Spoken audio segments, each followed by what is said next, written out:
Sometimes the hardest battles we face aren't against others, but against our own broken hearts. Eli Mercer understood this truth as he stood in the afternoon heat, staring at the warehouse that everyone said would ruin him. The rusted metal walls stretched before him like a monument to decay. Weeds pushed through cracked concrete, boarded windows stared back like empty eyes. His 10-year-old daughter Lena kicked at loose stones, her curiosity stronger than the building's ugliness. The neighbors had made their feelings clear he was foolish for keeping this worthless inheritance when bills were piling up and practical matters demanded attention. But something in Lena's excited voice, as she pointed to strange markings on the walls, made him pause. She saw possibility where others saw problems. What if this crumbling structure held more than just rust and memories? What if the very thing everyone mocked him for might change everything? Before we jump back in, tell us where you're tuning in from. And if this story touches you, make sure you're subscribed, because tomorrow I've saved something extra special for you. Eli Mercer had never imagined his life would look like this. 3 years ago, he'd been standing in front of a classroom full of 8th graders, teaching American history with the passion of someone who believed the past could guide the future. Sarah would pick him up after school in their reliable Honda, and they'd drive home together, talking about their day, planning weekend adventures with Lena, dreaming about the house they'd buy when they saved enough for a down payment. Now the Honda was gone, sold to pay for medical bills that insurance wouldn't cover. Sarah was gone too, taken by cancer that moved faster than anyone expected. And Eli found himself living in a double-wide trailer on the outskirts of Millbrook, Ohio, working 2 part-time jobs stocking shelves at the grocery store before dawn and tutoring kids after school just to keep food on the table and a roof over their heads. The trailer park sat on the edge of town like an afterthought, where the lucky folks lived who couldn't quite afford apartments but hadn't given up entirely. Eli's unit was clean but cramped, with thin walls that let in every sound from the neighbors and a kitchen window that looked out onto the rusted chain-link fence separating them from the abandoned industrial district beyond. Lena handled the transition better than he did. At 10 years old, she possessed her mother's optimism and an imagination that could transform their small space into castles, spaceships, or archaeological dig sites, depending on the day's adventure. She'd inherited Sarah's dark hair and quick smile, but her eyes, those were pure Eli, deep brown and thoughtful, always searching for the story behind the story. "Dad, look at this," Lena called from the warehouse steps, where she'd been examining the metal siding while he fumbled with the keys Uncle Harold's lawyer had given him. The building loomed above them, 3 stories of corrugated steel and broken promises. "These aren't regular scratches. See how they're all in patterns?" Eli squinted at the marks she was tracing with her finger. To him, they looked like random damage from decades of weather and neglect. But Lena had always seen things differently, patterns in clouds, faces in wallpaper, stories in the way shadows fell across their kitchen table. "It's probably just where the siding got banged up over the years, honey," he said, though something about the deliberate spacing of the marks made him pause. Uncle Harold never mentioned anything special about this place. That wasn't entirely true. Harold Mercer had been Eli's father's younger brother, a man who'd never married, never had kids, and kept to himself for most of his 78 years. He'd worked various jobs around town: mechanic, security guard, maintenance man, but had somehow managed to hold on to this warehouse when the rest of the industrial district went belly up in the 1990s. During family gatherings, Harold would sometimes get a distant look when talk turned to the old building. He'd mention how their grandfather had worked there back in the day, though he was always vague about details. When pressed, he'd change the subject or excuse himself to check on something in the kitchen. The funeral had been small, just Eli, Lena, and a handful of Harold's neighbors from the senior center. The lawyer's reading of the will had been even smaller. Everything went to Eli, including a warehouse that the property assessor valued at roughly the cost of the demolition it would require. "Why would Uncle Harold leave us a building that nobody wants?" Lena had asked on the drive over. "Maybe he thought we could sell it," Eli had replied, though even then he'd suspected there was more to it. Harold had been eccentric, but he wasn't foolish. If he'd wanted to leave them money, he would have sold the place himself. Now, standing in the afternoon heat with sweat beading on his forehead, Eli wondered if his uncle had been playing a longer game. The building was much older than the 1950s construction date listed in the county records. The architectural details didn't match the post-war industrial boom that had supposedly built it. The windows, though boarded up, had the deep sills and thick frames of 19th-century construction. The foundation stones looked hand-cut, not poured concrete. "Dad, there's a door over here that's different from the others," Lena called from around the corner. She'd wandered to the side of the building while he'd been lost in thought. "It's got this weird lock thing." Eli followed her voice and found her standing before a narrow door he hadn't noticed during his previous visits. Unlike the main entrance, which had a standard industrial lock, this door featured an unusual mechanism, circular lock plate with symbols instead of numbers. "That's strange," he murmured, running his fingers over the symbols.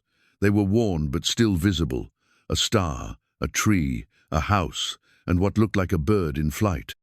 Lena pulled out her phony, a hand-me-down from her mother that Eli couldn't afford to replace but couldn't bear to take away. "I'm going to take pictures of everything," she announced. "Mom always said the best adventures start with good documentation." The mention of Sarah sent the familiar pang through Eli's chest. His wife had been the organized one, the planner, the one who saw potential where others saw problems. She would have loved this mystery, would have had them researching the building's history within hours of receiving the keys. "That's a good idea," he said, his voice catching slightly. "Your mom would be proud of your detective work." They spent the next hour circling the building, Lena photographing every unusual detail, while Eli tried to make sense of what they were seeing. The warehouse sat on nearly 2 acres, at the intersection of what had once been Main Street and the old River Road. Most of the surrounding buildings had been torn down or left to collapse, leaving the warehouse as a lonely monument to better times. Mrs. Patterson from the trailer next to theirs had made her opinion clear during their morning encounter at the mailboxes. "That eyesore has been bringing down property values for decades," she'd said, her voice carrying the authority of someone who'd lived in the same place for 40 years. "Best thing you could do is sell it to those developers and take the money. Lord knows you could use it." She wasn't wrong about needing the money. Eli's teaching salary had barely covered their expenses when Sarah was alive and working part-time at the library. Now, with only his irregular income from the grocery store and tutoring, every month was a careful balance between necessary expenses and small emergencies that could derail everything. The developer, Jack Morrison, had already made contact through his real estate agent. Morrison Development had been buying up properties in the industrial district for years, assembling parcels for what he called Millbrook's economic revitalization. His offer for the warehouse was modest, but fair enough to pay off Eli's remaining debts and maybe put a down payment on a small house in a better school district. But something held him back from accepting. Maybe it was Harold's mysterious bequest, or the way Lena's eyes lit up when she talked about the strange markings, or simply the stubborn streak he'd inherited from his father's side of the family. Sarah used to tease him about his inability to let go of lost causes, how he'd spend hours trying to fix broken appliances instead of buying new ones. "You see possibility where other people see problems," she'd said during one of their late-night conversations about whether to keep trying for another baby after 2 miscarriages. "It's one of the things I love most about you." As the afternoon shadows grew longer, Eli found himself thinking about possibility. The warehouse might be ugly and unwanted, but it was also solid. The bones were good, as Sarah would have said. And if Lena was right about the markings being intentional, if there really was something special about this place, then maybe Uncle Harold had left them more than just a building. "Dad, I think I've figured out how to open that weird door," Lena called from the side entrance. She was holding her phone up, comparing her photos to something on the screen. "These symbols, they're not random. They tell a story." Eli walked over to where she stood, noting how the fading light caught the carved symbols differently, making them appear deeper and more deliberate. Whatever Uncle Harold had left them, whatever secrets this building held, he was beginning to understand that the real inheritance might not be the warehouse itself, but the opportunity to discover what it had always been meant to become. The symbols on the circular lock weren't random scratches after all. Lena had spent the better part of Sunday afternoon comparing her photos to images she'd found online, cross-referencing star patterns and bird shapes with the determination of a detective twice her age. When she finally cracked the sequence star, bird, house, tree, the lock clicked open with a sound that seemed to echo through decades of silence. "Dad, it worked," she called, her voice trembling with excitement as the narrow door swung inward on hinges that protested with rusty squeaks. Cool air drifted out from the darkness beyond, carrying scents of old wood and something else, something that reminded Eli of his grandmother's attic, full of forgotten treasures and family secrets. Eli hurried over with the flashlight they'd brought from the truck. The beam revealed a small anteroom, perhaps 6 feet square, with wooden walls that looked far older than the metal exterior suggested. The craftsmanship was different, here hand-hewn beams, mortise and tenon joints, the kind of careful construction that spoke of a time when buildings were meant to last generations. "This doesn't match the rest of the warehouse," Eli murmured, running his hand along the smooth wood panels. His years of teaching history had given him an eye for architectural periods, and this interior belonged to the mid-1800s, not the 1950s industrial boom that supposedly built the place. Lena had already pushed deeper into the room, her phone's flashlight app revealing details the larger beam missed. "Dad, look at this," she whispered, her voice carrying the reverence of someone entering a cathedral. She was standing beside what appeared to be a wooden panel set into the far wall, but as Eli approached, he could see it wasn't just decorative. Carved into the wood was a cross, roughly 4 inches tall and weathered smooth by countless hands. But this wasn't just any cross it bore, initials carved along the horizontal beam, TW 1863. Below the date, someone had carefully carved a series of small notches, 17 in total, arranged in groups of 5 with 2 remaining. 1863, Eli breathed, his historian's mind immediately jumping to the significance. That's right in the middle of the Civil War. Lena traced the initials with her finger, her touch gentle and respectful. "Who do you think TW was, and what do these marks mean?" Before Eli could respond, her exploration revealed something else. The cross wasn't just carved into the panel, it was carved into a panel that moved. When she pressed against the wood surrounding the cross, it shifted slightly, revealing hidden hinges along one edge. "It's a door," she said, her eyes wide with wonder. "There's another room behind here." Eli's pulse quickened. Whatever they'd stumbled onto, it was becoming clear that Uncle Harold's warehouse held secrets that went far beyond outdated industrial equipment. The hidden room, the careful construction, the date from 1863 pieces of a puzzle were falling into place, but the picture they formed was unlike anything he'd expected. The hidden panel opened to reveal a space roughly the size of a walk-in closet, but what it contained made both father and daughter catch their breath. The walls were lined with wooden shelves, and on those shelves sat items that clearly didn't belong in a 1950s warehouse: oil lanterns with hand-blown glass chimneys, wooden boxes with rope handles, folded blankets that felt like wool despite their age. But it was what Lena found tucked behind one of the lanterns that changed everything. Her small hands emerged from the shadows holding a wooden cross, smaller than the one carved into the panel, but clearly made by the same hands. This one was portable, designed to be carried, and when she turned it over, more initials appeared. M.J. Children, Safe Passage 1863. "Dad," Lena said softly, her voice filled with the weight of discovery. "I think people hid here. Real people. A long time ago." Eli took the cross from her hands, feeling the smooth wood that had been shaped by someone who'd cared enough to carve a message of hope into something meant to travel.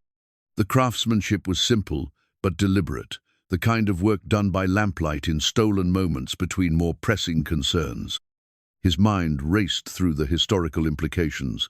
Ohio in 1863. Hidden rooms, safe passage. The pieces formed a picture that made his breath catch in his throat. "Lena, I think you're right," he said quietly. "But I think they weren't just hiding from anything ordinary. I think they were hiding because their freedom depended on it." The words hung in the air between them, heavy with implication. If his suspicions were correct, if this building had served the purpose he was beginning to suspect, then Uncle Harold hadn't left them a worthless warehouse at all. He'd left them a piece of American history that had been forgotten by everyone except the man who'd spent his life protecting its secrets. Lena clutched his arm, her excitement barely contained. "We have to find out more, Dad. We have to know who MJ was and what happened to her children." Eli nodded, though part of him worried about where this discovery might lead. Their life was complicated enough without adding historical mysteries to the mix. But looking at his daughter's face, seeing the spark of curiosity and purpose that reminded him so much of Sarah, he knew they couldn't walk away from this. Whatever Uncle Harold had been protecting, whatever story this building held, they were now its guardians. The question was whether they were ready for the responsibility that came with such guardianship, and whether the truth they uncovered would prove to be a blessing or a burden they couldn't afford to carry. As they carefully returned the cross to its hiding place and prepared to leave, Eli couldn't shake the feeling that they'd crossed a threshold from which there would be no return. The warehouse was no longer just an inheritance, it was a trust, passed down through generations to someone who might finally be ready to honor the courage of those who'd come before. The Millbrook Public Library had seen better days, but it remained the heart of the community's collective memory. Eli and Lena arrived early Monday morning, when the building still held the quiet reverence of a place where knowledge was treasured rather than consumed. Chen, the head librarian, greeted them with the kind smile she reserved for patrons who genuinely appreciated books rather than just tolerated them. "Mr. Mercer, how wonderful to see you both," she said, adjusting her reading glasses as she noticed the manila folder Eli carried. "Lena mentioned you'd made some interesting discoveries at your uncle's warehouse." Eli had called ahead, explaining their situation in general terms. Chen had known Uncle Harold. He'd been a regular visitor, always requesting books about local history and genealogy, though he'd never shared what he was researching. Now that detail seemed significant. "We found something that suggests the building might be older than the records indicate," Eli said, settling into one of the research tables, while Lena spread out her photographs. "We're hoping to understand more about its history." Ms. Chen examined the images with the practiced eye of someone who'd helped countless families trace their roots and property histories. When she reached the photograph of the carved cross, her eyebrows rose slightly. "This is remarkable craftsmanship," she murmured, "and that Dayton 1863, that would place it right in the middle of our most turbulent period." She looked up at Eli with growing interest. "Your uncle spent considerable time in our archives section. He seemed particularly interested in Underground Railroad documentation, though I never knew why." The confirmation hit Eli like a physical blow. Uncle Harold had known exactly what he was protecting, had spent years researching and documenting something he'd never shared with family. The weight of that secret, carried alone for decades, suddenly felt overwhelming. Lena leaned forward eagerly. "Miss Chen, do you have records about the Underground Railroad here in Millbrook?"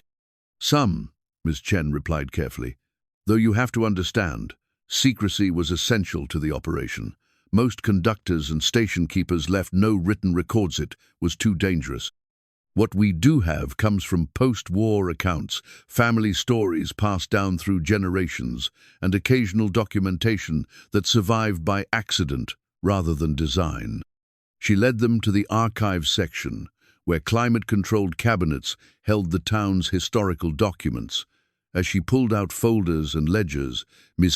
Chen explained what historians knew about Underground Railroad activity in their region.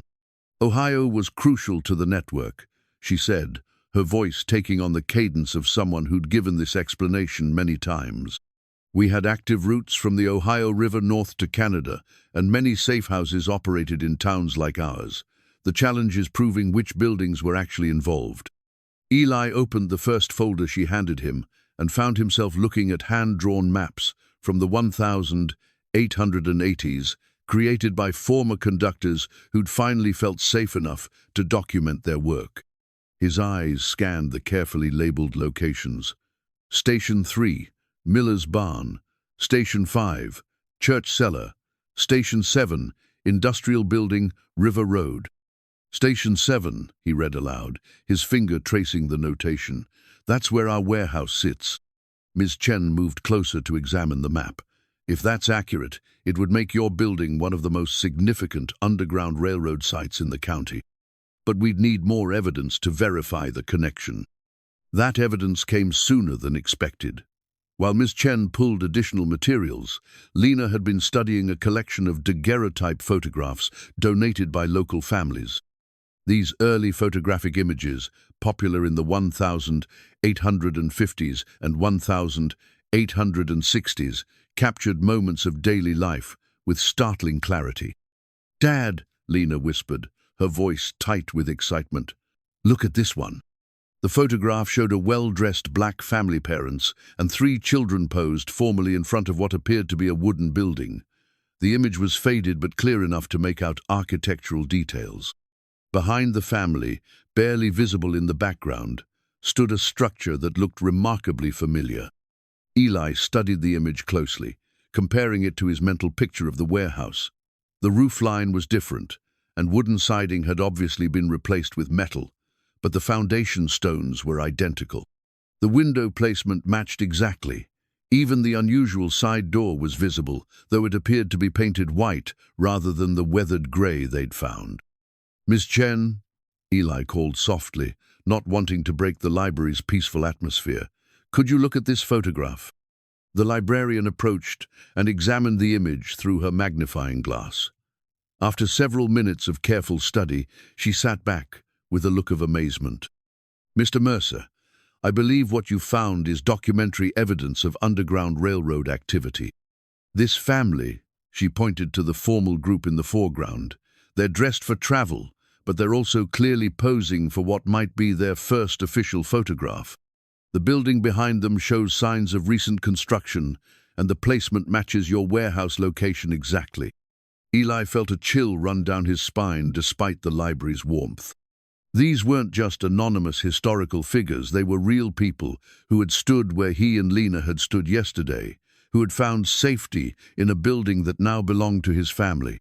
"Who were they?" Lena asked, her voice filled with the same reverence she'd shown in the hidden room. Miss Chen turned the photograph over, revealing faded ink notation in careful script. "The Johnson family, first free portrait, October 1863, safe arrival celebrated." "The Johnsons," she read aloud, "and if this notation is accurate, this photograph was taken to commemorate their successful journey to freedom. Your warehouse wasn't just a stop along the Underground Railroad, it was a destination where families could finally breathe safely." As they continued their research, the scope of their discovery became clearer. Uncle Harold hadn't just inherited a building, he'd inherited a responsibility. For decades, he'd quietly maintained and protected a site that had once meant the difference between slavery and freedom for hundreds of people. But understanding the building's significance also raised difficult questions. What obligations came with such knowledge? How could a struggling single father possibly preserve and honor such an important piece of history? And what would happen when word got out about what they'd found? As if summoned by Eli's worries, his phone buzzed with a text message from Jack Morrison's office. "Following up on warehouse offer. Time sensitive opportunity. Please call today." Eli stared at the message, then at the photograph of the Johnson family, then at his daughter's eager face as she continued exploring the archives. The warehouse had just transformed from burden to treasure, but treasures came with their own complications. The question was no longer whether he could afford to keep the building, it was whether he could afford to let it go. Dr. Rebecca Foster arrived in Millbrook on a Tuesday morning that felt heavy with possibility. The call from Ms. Prekovozen. Chen had reached her at Ohio State University, where she served as the director of Underground Railroad Research, and the description of Eli's discoveries had prompted her to cancel 2 meetings and drive the 90 minutes to this small town she'd never heard of. Eli watched her examine the brass compass with the reverence of someone who understood its true value. They'd found it the evening before, hidden beneath a loose floorboard in the warehouse's main room, and its discovery had confirmed what the photograph and cross had suggested. This building had been far more than a simple way station.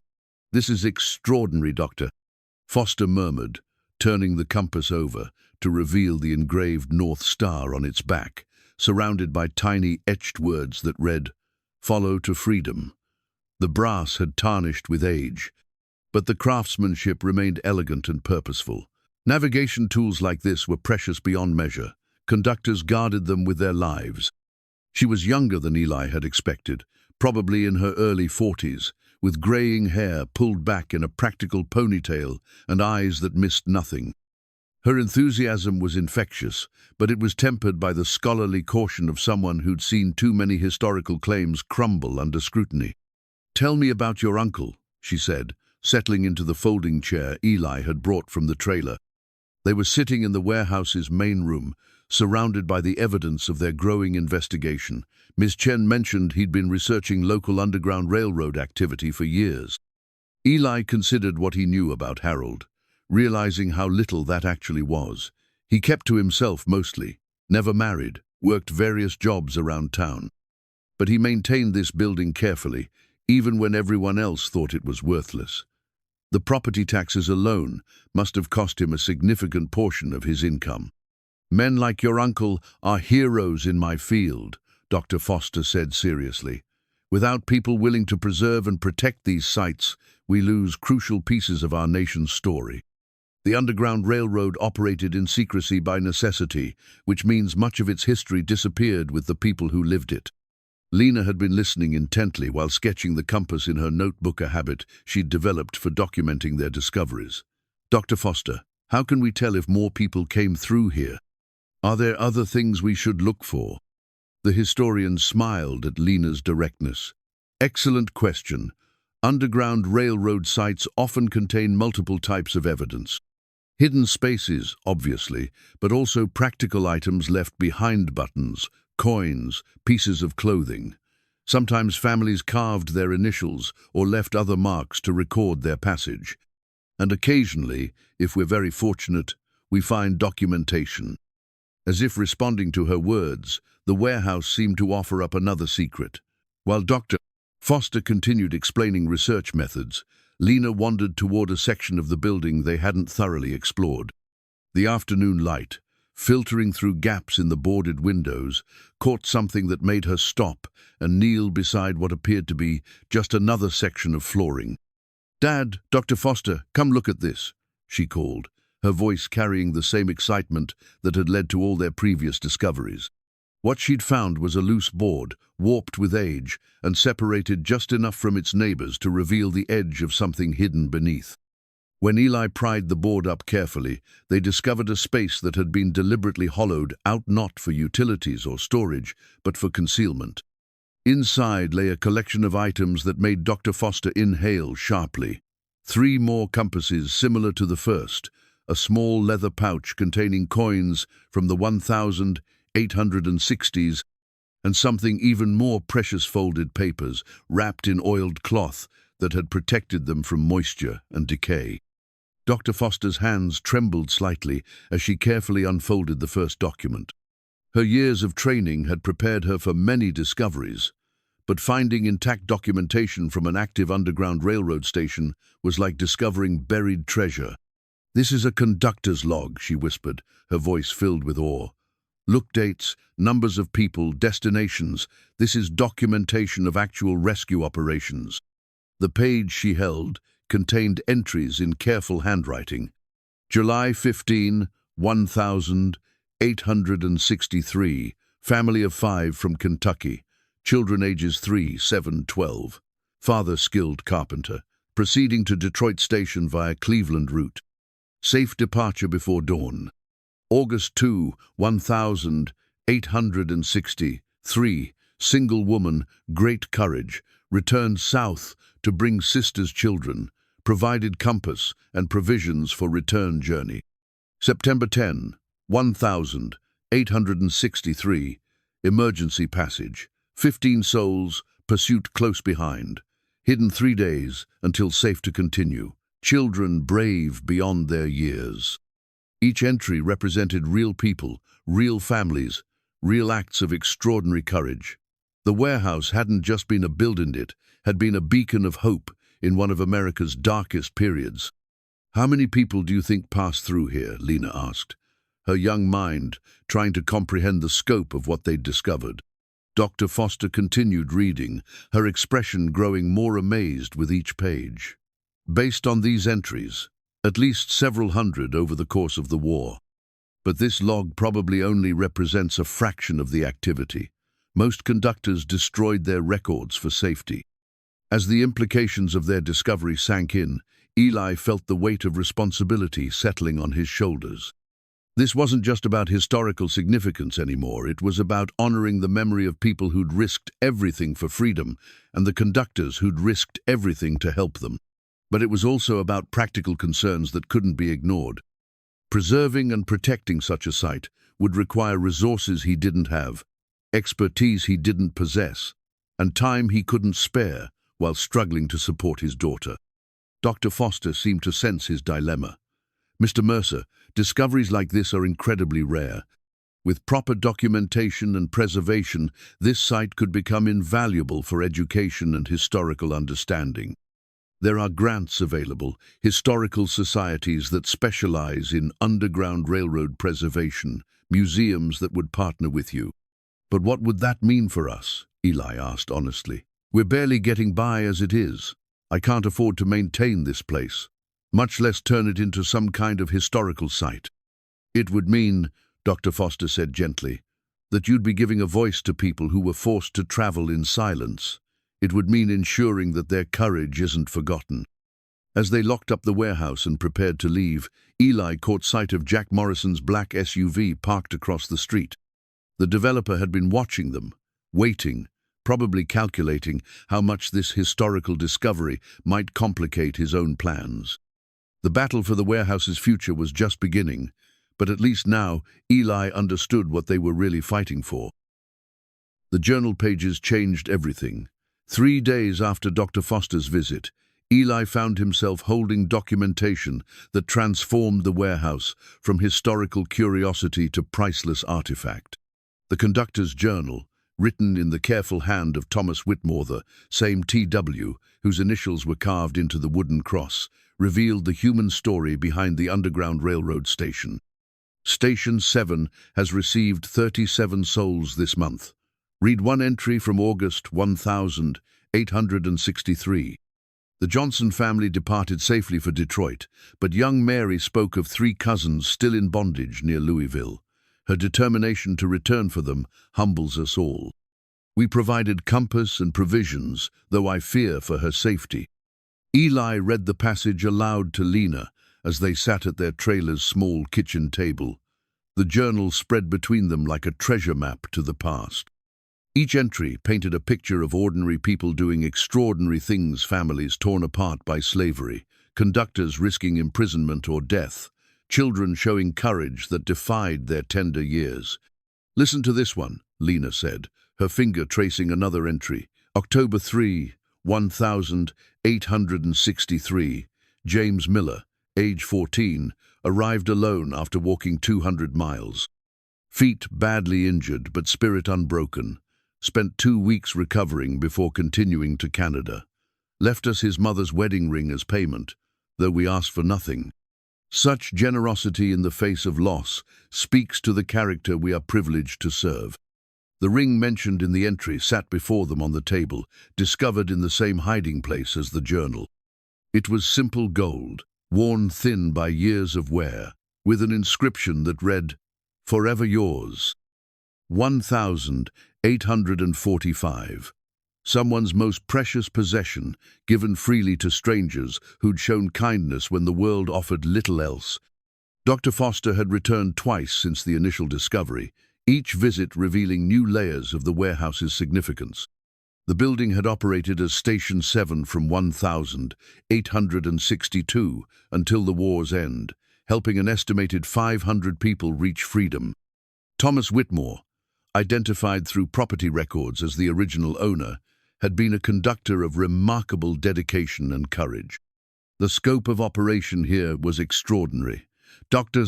Foster had explained during her second visit, most stations handled a few dozen people over the entire war. 500 suggests this was a major hub, not just a way station. But with recognition came complications. Word of the discovery had begun spreading through academic circles, and Dr. Foster warned that media attention wouldn't be far behind. Historical sites of this significance inevitably attracted public interest, government attention, and unfortunately, people who saw opportunity rather than obligation. Jack Morrison had already proven to be in the latter category. His calls had become more frequent and insistent, his offers more aggressive.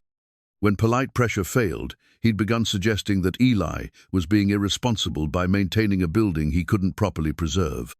Historical significance is all well and good, Morrison had said during an unannounced visit the previous evening, but sentiment doesn't pay for structural repairs or security systems. That building needs hundreds of thousands in restoration work just to be safe for visitors. He wasn't wrong about the costs. The warehouse needed new roofing, electrical systems, climate control for artifact preservation, and security measures to protect irreplaceable historical materials. Even with grants and donations, the financial commitment would be enormous. But Morrison's real concern wasn't preservation, it was profit. His development company had been assembling properties in the industrial district for a massive mixed-use project.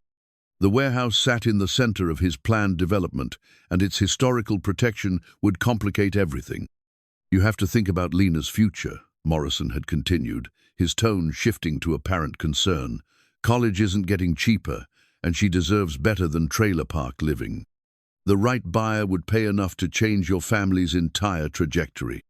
Those words echoed in Eli's mind now as he watched his daughter carefully photographing each journal page, her dedication to documentation rivaling that of professional historians. Lena had thrown herself into the research with the passion of someone who'd found her calling, and her excitement was infectious. At school, she'd become something of a celebrity. Her teacher, Mrs. Rodriguez, had invited her to present their discoveries to the class, and word had spread throughout the building.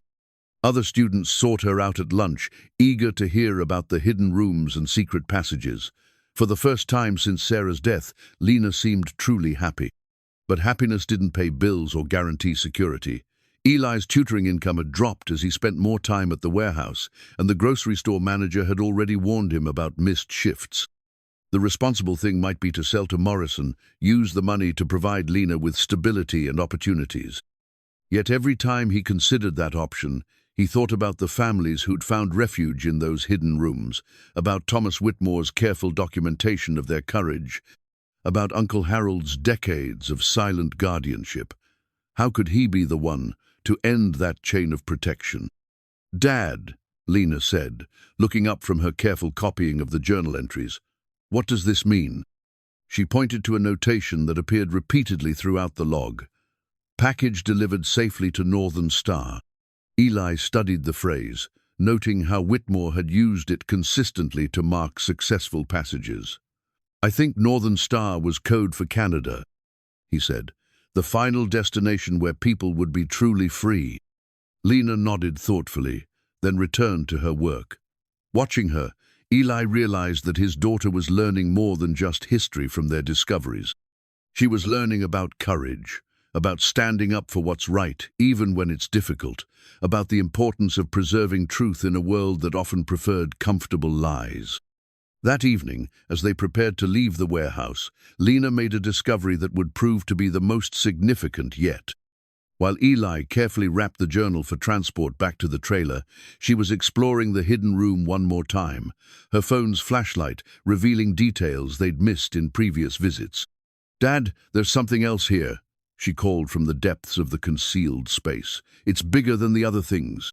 What she'd found, wedged behind the wooden shelves, was a leather portfolio tied with string. When Eli carefully opened it, they discovered the complete architectural plans for the warehouse's construction, drawn in 1862 and signed by T. Whitmore himself. The plans revealed the building's true genius. It appeared to be a simple industrial warehouse from the outside, but the interior contained a sophisticated network of hidden rooms, concealed passages, and escape routes. Whitmore hadn't just created a safe house, he'd engineered a fortress of freedom. The iron shackles lay heavy in Eli's hands, their weight carrying the burden of history and the triumph of those who'd broken free. They discovered them in the underground chamber Lena had found behind a false wall in the warehouse basementa room that hadn't appeared on any of Whitmore's architectural plans, suggesting it had been added as an emergency measure during the war's most dangerous period. The shackles themselves told a story of liberation. The chain linking the ankle cuffs had been deliberately filed through, the metal showing careful work done over time rather than sudden breakage. Someone had patiently worked toward freedom, link by link, until the bonds that held them finally gave way. "Dr. Foster needs to see these immediately," Eli said, though his voice carried uncertainty about what such a discovery would mean for their family's future. Every artifact they uncovered seemed to increase both the historical significance of the site and the impossibility of their situation. The media attention had started small, a brief mention in the local newspaper about interesting historical discoveries at the old warehouse. But academic interest had grown quickly, and Dr. Foster warned him that national attention was inevitable. Underground railroad sites of this completeness were extraordinarily rare, and the combination of intact architecture, detailed documentation, and preserved artifacts created a perfect storm of historical importance. "You understand what you're sitting on, don't you?" Dr. Foster had asked during her latest visit, her excitement barely contained despite her professional demeanor. "This isn't just a local historical site. This is a nationally significant location that could rewrite our understanding of underground railroad operations in the Midwest." But national significance came with national complications. The phone calls had started reporters from Columbus and Cleveland wanting interviews, historians requesting access to the artifacts, preservation societies offering assistance that sounded more like polite demands. Eli felt overwhelmed by attention he'd never sought and responsibilities he wasn't sure he could handle. Lena, meanwhile, had embraced their sudden fame with the adaptability of childhood. Her presentation at school had led to an invitation to speak at the County Historical Society, where she'd charmed an audience of adults with her careful documentation and infectious enthusiasm for the warehouse's secrets. "My dad says we're like archaeological detectives," she told the gathering, her confidence growing with each public appearance. "Every artifact tells us something about the brave people who used to hide in our building." Her use of the word "our" hadn't escaped Eli's notice. Somewhere in the process of discovery, the warehouse had transformed from burden to beloved project, at least in Lena's mind. She'd begun referring to Thomas Whitmore as Mr. Thomas, and spoke about the families they'd documented as if they were distant relatives whose stories needed telling. But Jack Morrison's pressure had intensified alongside the media attention. His latest approach involved the city council, where he'd raised concerns about public safety and proper maintenance of historical sites. The building needed immediate structural assessment, he argued, and private owners couldn't be expected to meet the standards required for public historical preservation. "I'm not trying to be difficult," Morrison had said during their most recent encounter, his tone suggesting anything but goodwill. "But if this building is as historically important as people claim, shouldn't it be in the hands of professionals who can properly care for it?" The subtext was clear. Sell to his development company, which would then donate the site to appropriate historical authorities while proceeding with the surrounding development. Eli would get his money, the artifacts would be properly preserved in a controlled environment, and Morrison would get the rest of the land he needed for his project. It was a reasonable proposal that made practical sense, which made Eli's resistance to it feel stubborn and selfish. What right did a struggling single father have to control such an important piece of history? Wouldn't the artifacts be better served in a real museum with proper climate control and security? Yet every time he considered accepting Morrison's offer, he thought about Uncle Harold's decades of solitary guardianship, about Thomas Whitmore's careful construction of a sanctuary that had saved hundreds of lives, about the families who'd trusted this place with their freedom and their future. The shackles in his hands seemed to whisper their own answer. They'd been broken by someone who refused to accept what others called reasonable, who'd chosen difficult freedom over easy bondage. How could he honor that courage by choosing the comfortable path himself? "Dad," Lena said, emerging from the underground chamber with dirt on her knees and excitement in her voice, "I found something else. I think it's important." She led him down the narrow stairs they discovered behind the false wall, her phone's flashlight revealing the chamber that had become their most significant discovery yet. The space was larger than the hidden room upstairs, roughly 12 feet square, with walls of fitted stone that spoke of permanent construction rather than temporary concealment. What Lena had found, carved into one of the stone walls, was a list of names, etched carefully into the rock with tools that had required patience and determination. The names covered nearly the entire wall, arranged in columns with dates beside each entry. Johnson family, 5 souls, Oct 1863. Mary Catherine returned for cousins, Aug 1863. James Miller, alone but strong, Oct 1863. Williams family, 7 souls, Nov 1863. The list continued for dozens of entries, a permanent record of courage that had survived 160 years of secrecy. At the bottom of the wall, in slightly different handwriting, someone had added a final note. "May their courage light the way for generations yet to come. TW 1865. Standing in that underground chamber, surrounded by the evidence of so much bravery and sacrifice, Eli felt something shift inside him. This wasn't just about preserving history, it was about continuing a legacy of protection and sanctuary that had begun with Thomas Whitmore and continued through Uncle Harold. The question was no longer whether he could afford to keep the warehouse. The question was whether he could afford to let it go, knowing what it represented and what his family's guardianship might mean for future generations, seeking to understand the true cost of freedom. As they climbed back toward daylight, the filed shackles secure in his pocket, Eli realized that some inheritances came with obligations that couldn't be measured in dollars. Uncle Harold had spent his life protecting this place, not because it was profitable, but because it was necessary. Now that responsibility belonged to them, and despite the challenges ahead, Eli was beginning to understand that carrying it might be the most important work he'd ever do. The legal deed that changed everything was hidden in the last place. Eli expected to find it inside Uncle Harold's ancient coffee can, tucked between his will and a collection of photographs that revealed a lifetime of careful documentation. The paper was yellowed with age, but perfectly preserved, bearing an official seal from the state of Ohio and language that made Eli's hands shake as he read it aloud to Lena.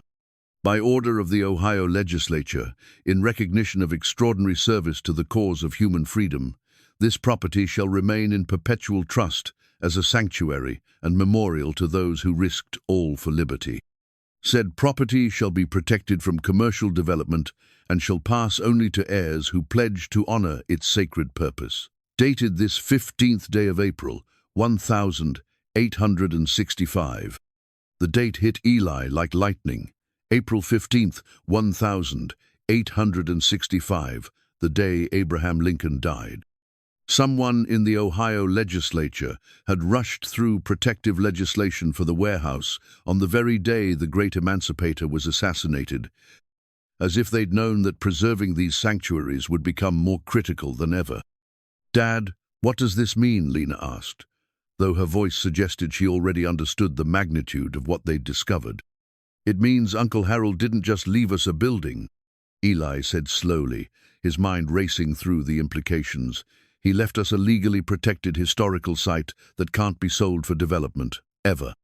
The discovery explains so much about Harold's behavior over the years: his fierce protection of the warehouse despite financial hardship, his refusal to discuss the building's significance, his careful research into Underground Railroad history. He'd been the guardian of something far more important than anyone realized, and he'd spent his entire adult life ensuring it remained protected. But it also explained the urgent tone of Jack Morrison's recent communications. If Morrison had suspected the existence of such protection, it would explain his increasingly aggressive tactics and his attempts to involve city officials in forcing a sale. The coffee can contained other revelations that painted a picture of Harold's secret life as historical guardian. Photographs showed him meticulously maintaining the warehouse over the decades, repairing the roof, replacing damaged siding, ensuring that the building's structural integrity remained sound while preserving its historical authenticity. More shocking were the letters, dozens of them, from historians, preservationists, and descendants of Underground Railroad participants who'd somehow learned about the warehouse's significance. Harold had corresponded with them all, sharing information about the artifacts and documentation while steadfastly refusing to allow public access. "The time isn't right," he'd written in one letter dated just 2 years earlier. "The current political climate makes protection more important than publicity. When the right guardian emerges, someone who understands both the historical significance and the personal sacrifice required, then perhaps these stories can be safely shared." Dr. Foster's assessment had been prophetic. Within days of their initial media coverage, the warehouse had attracted attention from the Smithsonian Institution, the National Park Service, and the Underground Railroad Freedom Network. Each organization offered assistance, expertise, and funding, but also oversight, bureaucracy, and loss of family control. Mr. Mercer, the Smithsonian representative, had explained during a conference call, "Sites of this significance typically require professional management. While we appreciate your family's guardianship, proper preservation demands resources and expertise that go beyond individual capability." The pressure was mounting from multiple directions. Morrison continued his legal challenges, arguing that private ownership of such historically significant property was irresponsible. Academic institutions offered partnerships that sounded more like polite acquisitions. Government agencies hinted at eminent domain proceedings if proper preservation standards weren't met. But the protective deed held firm. The language was clear, and legally binding the property could only pass to heirs who pledged to honor its sacred purpose. Harold had chosen his words carefully, ensuring that the warehouse would remain a sanctuary rather than becoming a commodity. The revelation that transformed everything came when Lena discovered Harold's personal journal, hidden behind a loose brick in the warehouse's main room. Unlike Whitmore's conductor's log, this journal documented Harold's own journey of discovery, beginning in 1965, when he'd first learned about the building's true purpose from his dying father. "Dad told me about the warehouse on his deathbed," Harold had written in his careful script. "Said it wasn't just a building, but a trust passed down through our family. His grandfather had worked with Thomas Whitmore, helping to maintain the station during its most dangerous years. When Whitmore died in 1867, our family became the guardians." The entry continued with details that explained Harold's lifelong dedication. "Every generation has kept the secret, waiting for the right time to share the story. Dad said I'd know when that time came, when someone appeared who had both the passion to preserve the history and the strength to protect it from those who would exploit it." Eli read those words with growing understanding. Harold hadn't left him the warehouse randomly. He'd been watching, waiting, looking for signs that Eli might be the next guardian the property needed. Sarah's death had actually convinced Harold that Eli possessed the character necessary for such guardianship, someone who'd learned to protect what mattered most, even when it cost everything. But the journal's most shocking revelation came in its final entry, dated just weeks before Harold's death. Eli shows promise, but he'll need help. The girl sees what others miss. She has the gift. If they can work together, if they can understand what this place really means, they might be the ones to finally share its story with the world. Harold had been testing them, watching their progress, evaluating their worthiness. The gradual revelation of artifacts, the carefully preserved documentation, even the placement of clues had all been orchestrated to ensure that the warehouse's next guardians understood both its significance and their responsibilities. Standing in the warehouse that evening, surrounded by evidence of 160 years of courage and sacrifice, Eli finally understood what Uncle Harold had seen in him. The ability to protect something precious even when it came at personal cost. The willingness to choose difficult right over easy wrong. The strength to carry a burden that others couldn't even see. Morrison's latest offer sat on his kitchen table back at the trailer, $2 million for immediate sale, enough to secure Lena's entire future. But looking at the protective deed in his hands, reading Harold's words about sacred trust and generational responsibility, Eli realized that some things couldn't be bought or sold. The warehouse belonged to history now, and history had chosen his family as its guardians. The only question was whether they were worthy of that trust. The leather-bound ledger represented Thomas Whitmore's masterwork, a complete record of every soul who'd found freedom through Station 7. 847 names, carefully inscribed in fading ink, each entry representing a family reunited, a child given hope, a human being transformed from property to person. Eli discovered it in Whitmore's personal quarters, a small room behind the conductor's office that Harold had sealed off for decades, waiting for the right moment to reveal its treasures. The courtroom battle was set for Friday morning, just 5 days away. Jack Morrison had filed an emergency petition challenging the 1,865 protective deed, claiming it was legally obsolete and arguing that proper historical preservation required professional management that Eli couldn't provide. The hearing would determine not just the warehouse's fate, but the future of every family story preserved within its walls. Each name in this ledger represents someone who bet their life on freedom, Dr. Foster explained as she helped Eli prepare for his testimony. They sat in the warehouse's main room, surrounded by carefully organized evidence that would either save or doom their cause. When you testify, remember that you're not just defending property rights, you're defending their legacy. Eli studied the ledger entries, noting how Whitmore had recorded not just names and dates, but personal details that revealed the humanity behind the historical facts. Samuel Green, blacksmith, age 32, carried his elderly mother 400 miles rather than leave her behind. The Washington children, ages 4, 6, and 8, lost parents to cholera but refused separation, found new family in Detroit. Each story reinforced what Eli had come to understand.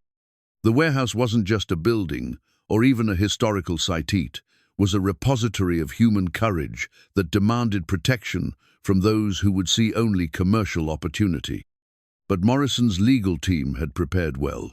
They'd assembled expert witnesses who would testify about the complexities of historical preservation, the costs of proper maintenance, and the legal precedents for transferring significant historical properties to institutional control. They documented every structural deficiency in the warehouse, every potential safety hazard, every way that Eli's limited resources fell short of professional standards. They'll argue that good intentions aren't enough, his lawyer, Maria Santos, had warned during their preparation session. Santos worked primarily with working families facing legal challenges, and she'd taken Eli's case, partly because she believed in the cause, and partly because the pro bono work balanced her soul against the harsh realities of legal practice. Morrison's team will paint you as a well-meaning amateur who's in over his head, she continued. They'll suggest that proper preservation requires expertise and resources you simply don't have. It was a damaging argument because it contained truth.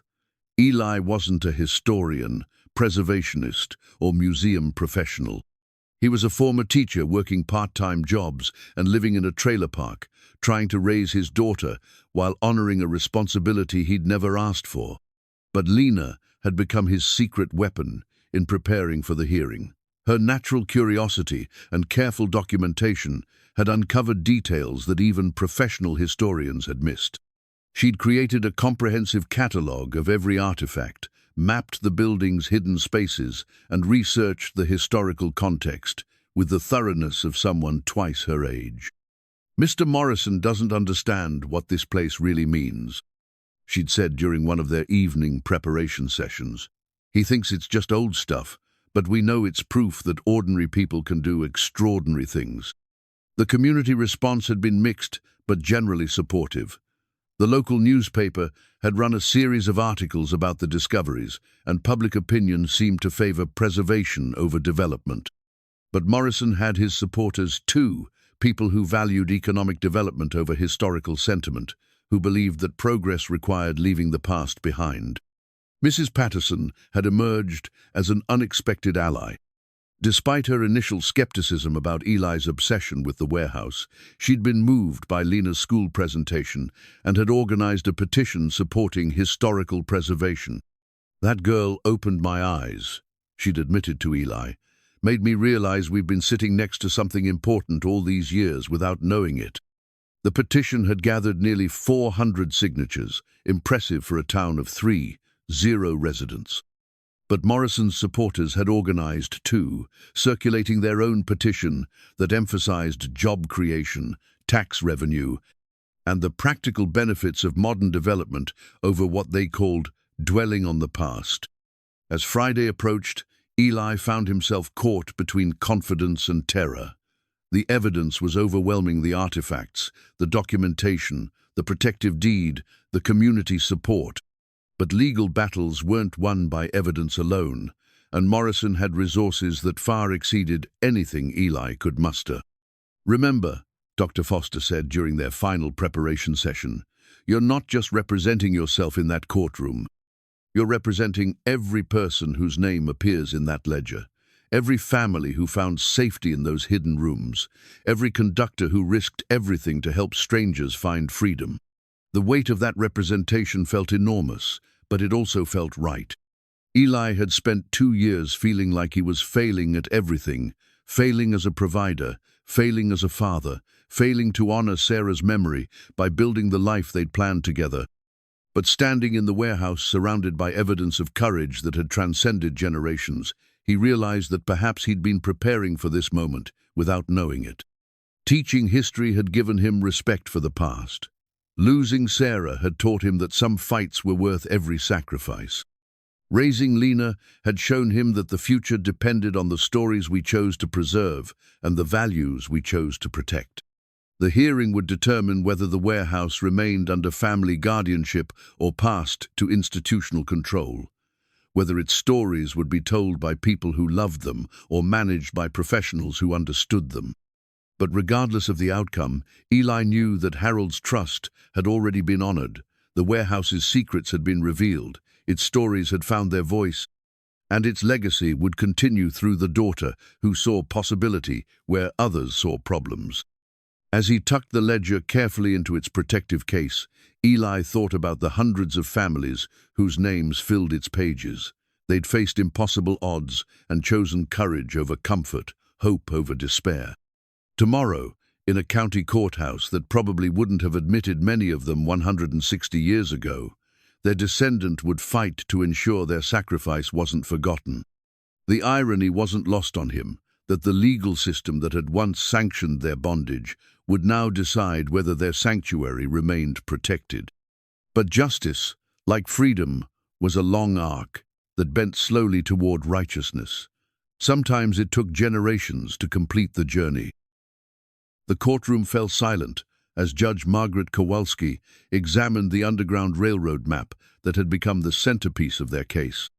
The hand-drawn document, discovered just days before the hearing in a sealed envelope marked, "For the judge who must decide," showed the complete network of stations that had operated through central Ohio during the Civil War.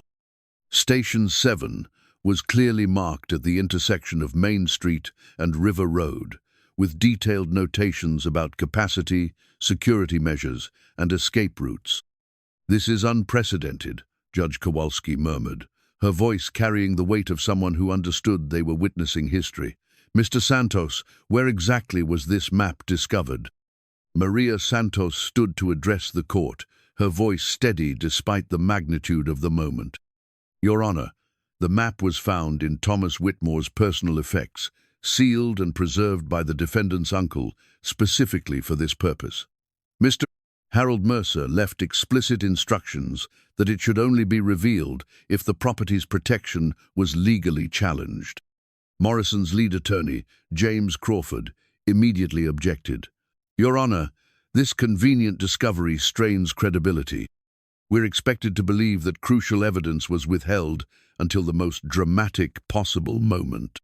But Dr. Foster's expert testimony had already established the map's authenticity. The paper dated correctly to the 1860s, the ink matched samples from other Whitmore documents, and the geographical details corresponded exactly to known underground railroad routes. More importantly, the map's existence explained discrepancies in other historical records that had puzzled researchers for decades. The prosecution wants the court to believe that historical preservation requires institutional control, Eli said when called to testify, his voice gaining strength as he spoke. But the very existence of this map proves otherwise. It survived 160 years, not because it was managed by professionals, but because ordinary people understood its value and chose to protect it. Judge Kowalski leaned forward, her attention focused entirely on Eli's testimony. "Mr. Mercer, the court appreciates your family's dedication to preservation, but Mr. Morrison's concerns about proper maintenance and public access aren't unreasonable. How can you ensure that artifacts of this significance will receive appropriate care?" The question struck at the heart of Morrison's argument that good intentions couldn't substitute for professional expertise and institutional resources. Crawford had spent the morning presenting evidence of the warehouse's structural deficiencies, the costs of proper preservation, and the complexities of operating a public historical site. "Your Honor," Eli replied, thinking of the names in Whitmore's ledger, "the people who built this sanctuary didn't have professional training or institutional resources either. They had something more important. They understood that some things are worth protecting, regardless of the cost." He gestured toward the evidence table, where the artifacts lay carefully arranged. Thomas Whitmore was a carpenter, not a historian. The families who found safety here were farmers, laborers, domestic workers, ordinary people facing extraordinary circumstances. They created something that has lasted 160 years, not because they were professionals, but because they believed in what they were doing. Morrison himself took the stand to present his company's proposal for purchasing the property and transferring it to the Ohio Historical Society.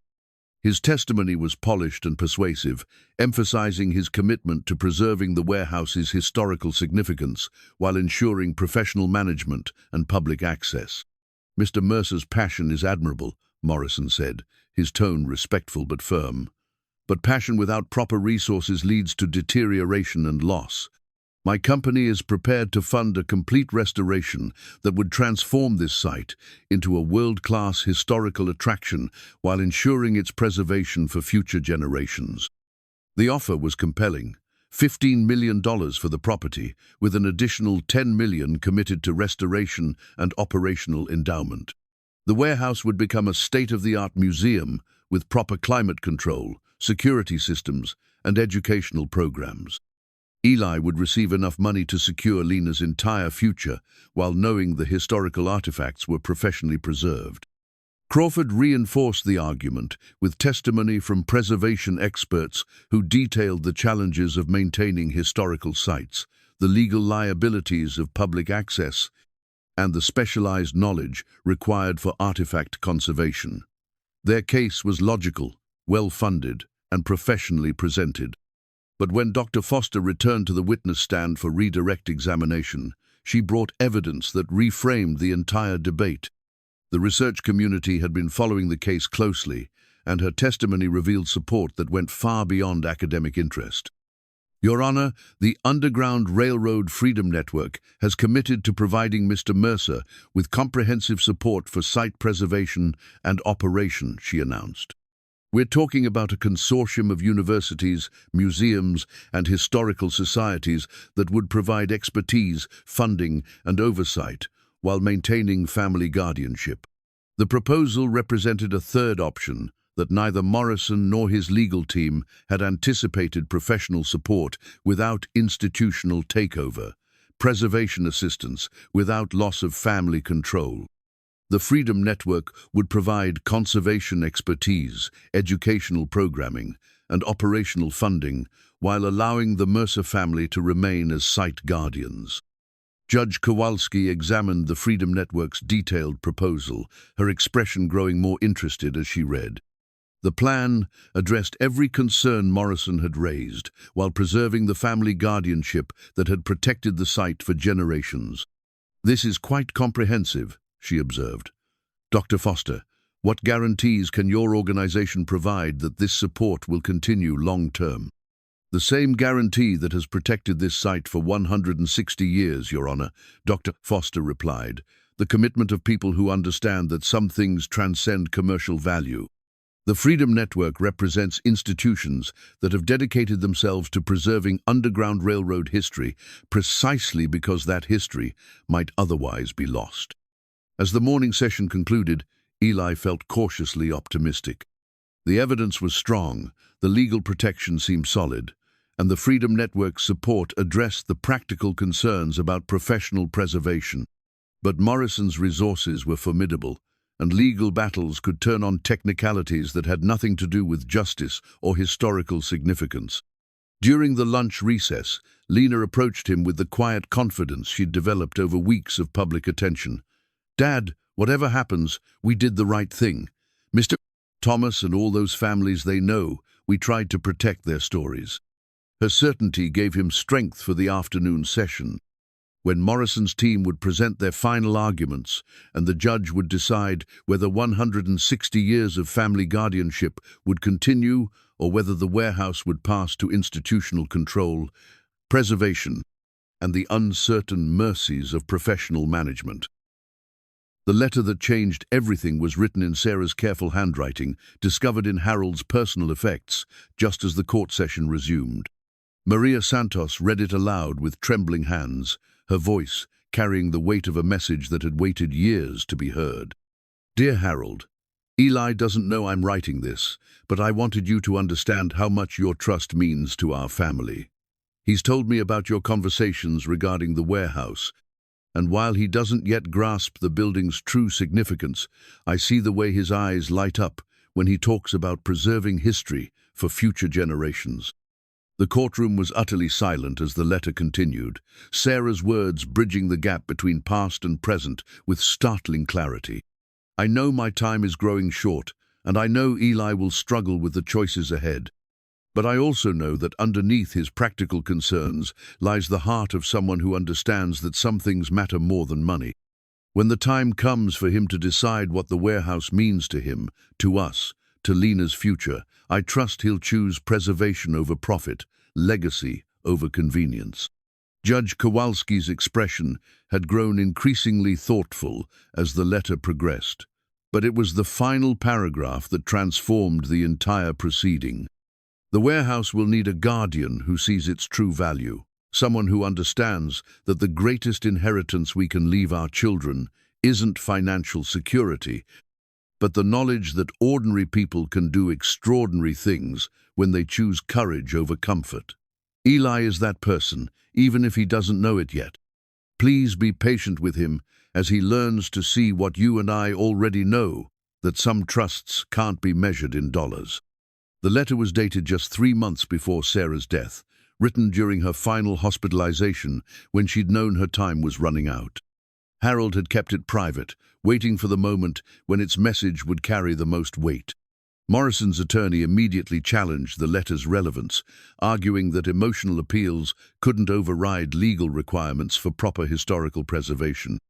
But Judge Kowalski's response suggested the letter had accomplished exactly what Sarah intended. "Mr. Crawford, this letter speaks directly to the question of guardianship fitness that your client has raised," the judge said firmly. "It provides insight into the character assessment that led to the current inheritance arrangement and demonstrates that the transfer of guardianship was carefully considered rather than arbitrary." Dr. Foster had prepared additional testimony about the letter's historical context, explaining how family guardianship had been essential to Underground Railroad site preservation throughout American history. Professional institutions, she noted, had often failed to protect such sites because they lacked the personal connection that motivated multi-generational commitment. Institutional preservation focuses on artifacts, she explained to the court. Family guardianship preserves stories. Mr. Mercer and his daughter haven't just discovered objects, they've uncovered the human narrative that gives those objects meaning. The afternoon testimony revealed the true scope of community support for continued family guardianship. Mrs. Patterson spoke about watching Eli's dedication to the project despite his financial struggles. Ms. Probiger, problig.org, Ms. Chen described his respectful approach to research and his genuine reverence for the historical significance of their discoveries. Even some of Morrison's own employees testified about their growing appreciation for the warehouse's importance. But it was Lena's testimony that proved most powerful. Judge Kowalski had initially hesitated to allow a 10-year-old to address the court, but Lena's careful documentation and obvious expertise had convinced her to make an exception. "Your Honor," Lena said, her voice clear and confident as she stood before the bench, "my dad taught me that history isn't just about things that happened a long time ago. It's about understanding how brave people in the past can teach us to be brave today." She gestured toward the artifacts displayed on the evidence table. "Every family that hid in our warehouse was scared, but they chose to keep going anyway. Mr. Thomas helped them even though it was dangerous. Uncle Harold protected their story even though nobody understood why it mattered." Judge Kowalski leaned forward, clearly moved by Lena's earnest presentation. "And what do you think should happen to the warehouse now, Lena?" "I think it should stay with people who love it," Lena replied, without hesitation. "Museums are good, but they're for looking at things behind glass. Our warehouse should be a place where people can touch history, where they can understand that the families who hid there were real people just like us." Her final statement drew nods from several spectators and seemed to visibly affect the judge. "We don't need to be professionals to care about something important. We just need to remember that some things are worth protecting, even when it's hard." Morrison's closing argument was polished and logical, emphasizing the practical benefits of institutional control and the risks of amateur preservation efforts. Crawford painted a picture of good intentions leading to gradual deterioration, of irreplaceable artifacts being lost to improper care and inadequate security. But Maria Santos's closing focused on the letter from Sarah, the protective deed from 1865, and the 160-year tradition of family guardianship that had brought them to this moment. "Your Honor, this case isn't really about professional versus amateur preservation. It's about whether we trust the same kind of ordinary people who created this sanctuary to continue protecting it." As the session concluded, Judge Kowalski announced she would render her decision within 48 hours. The evidence was substantial, the legal arguments complex, and the implications far-reaching. But looking at Eli and Lena sitting together in the front row, surrounded by artifacts that represented so much courage and sacrifice, she seemed to understand that some decisions transcended legal technicalities. This court will consider not just the letter of the law, but the spirit of the protection that was established in 1865, she said before adjourning. "The question before us is whether family guardianship remains the best way to honor that protection, or whether institutional control better serves the historical significance of this remarkable site." As they gathered their materials and prepared to leave, Eli felt the strange calm that comes after maximum effort has been expended. They'd presented their case as completely and honestly as possible. Sarah's letter had provided the emotional context he'd struggled to articulate. The community had spoken in support of their guardianship. Now the decision lay with someone else, and whatever that decision might be, Eli knew they'd honored the trust Harold had placed in them and the courage of the families whose names filled Whitmore's ledger. 1 year later, the bronze memorial plaque gleamed in the afternoon sunlight, its inscription catching the light as visitors read the words that had transformed a forgotten warehouse into a beacon of remembrance.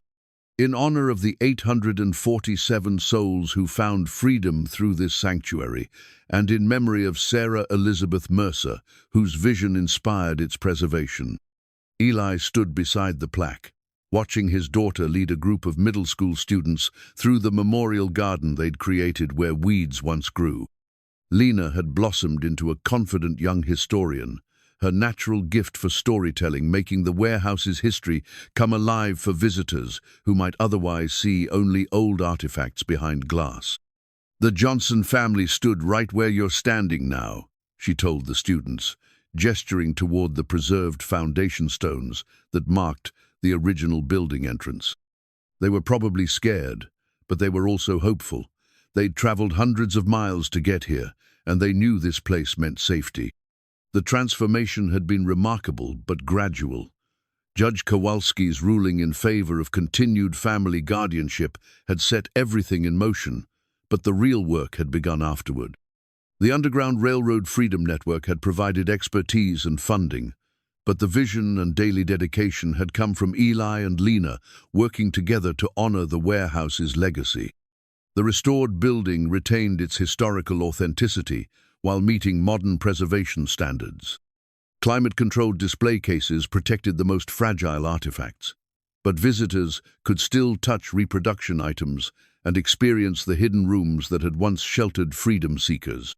The underground chamber had become the museum's most powerful space, where Thomas Whitmore's carved names remained visible on the stone walls, each one a testament to lives that had mattered.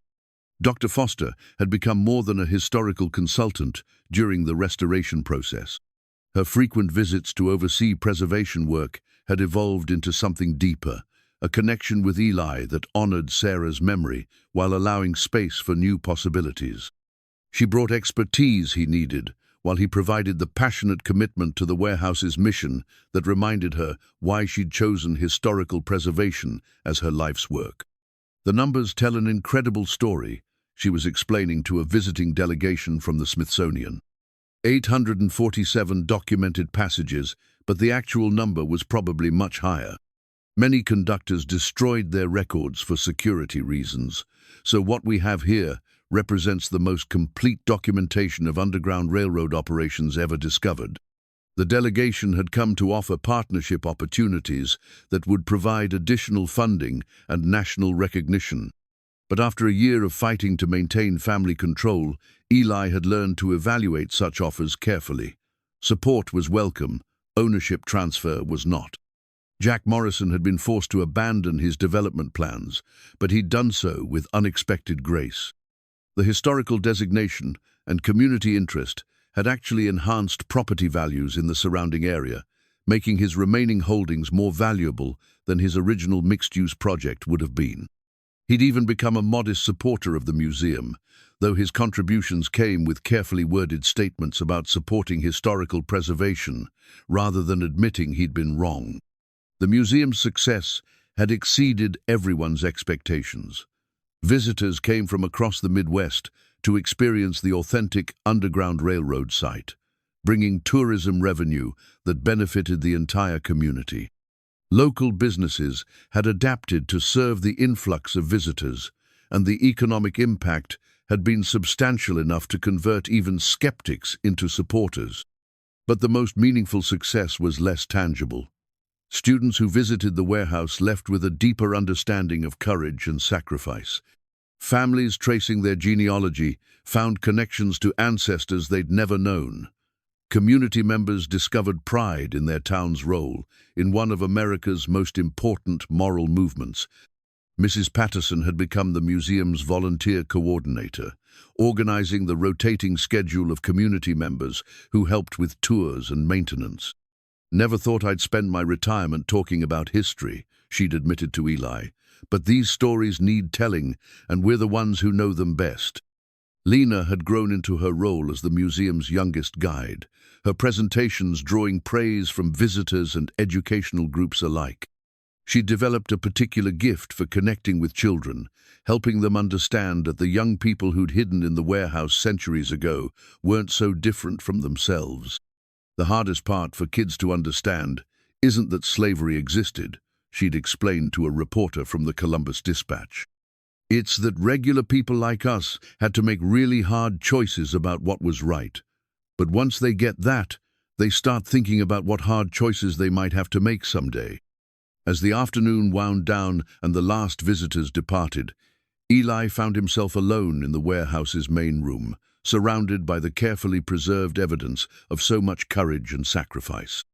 The space felt peaceful now, no longer carrying the weight of hidden secrets, but radiating the satisfaction of stories finally being told. Sarah's wedding ring sat in a place of honor in the memorial display, donated by Eli to represent the personal sacrifices that had made the warehouse's mission possible. The inscription, "Forever Yours," carried new meaning now, not just a promise between husband and wife, but a commitment to values that transcended individual lives. The financial rewards had surprised everyone. The museum's success had generated enough revenue to provide Eli with a modest but steady income as director, while grants and donations covered operational costs and ongoing preservation work. More importantly, the property's protected status and historical significance had made it genuinely valuable enough the millions Morrison had offered, but enough to secure Lena's future while maintaining the family's guardianship role. Lena emerged from the underground chamber, where she'd been checking the preservation systems, her face glowing with the satisfaction of work well done. At 11 years old, she possessed knowledge about underground railroad operations that impressed professional historians, but she wore that expertise lightly, more interested in sharing stories than showcasing scholarship. "Dad, I was thinking about what we should add to the memorial garden," she said as they prepared to lock up for the evening. "Maybe a section for the conductors, not just the families they helped. Mr. Thomas deserves to be remembered too." Eli nodded, struck by his daughter's instinct for honoring all aspects of the warehouse's history. She'd inherited her mother's gift for seeing the whole picture, for understanding that preservation meant more than just protecting artifacts. It meant ensuring that every story found its voice.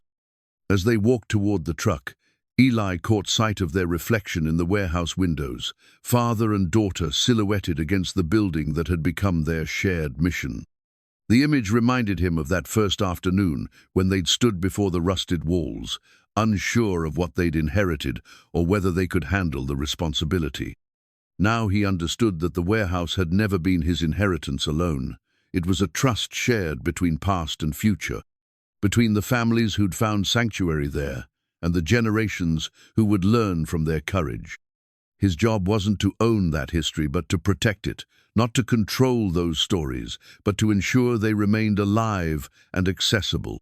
The bronze plaque caught the last rays of sunlight as they drove away, its dedication to Sarah visible from the road. She'd been right about choosing preservation over profit, legacy over convenience. The warehouse had given them more than financial security. It had given them purpose, community, and the knowledge that ordinary people could indeed do extraordinary things when they understood what truly mattered. Tomorrow would bring new visitors, new stories to share, new opportunities to honor the courage of those who'd refused to accept that freedom was only for some. The warehouse would continue serving its original purpose not as a hiding place anymore, but as a beacon of hope that reminded everyone who entered that the journey toward justice was always worth taking, no matter how difficult the path might be.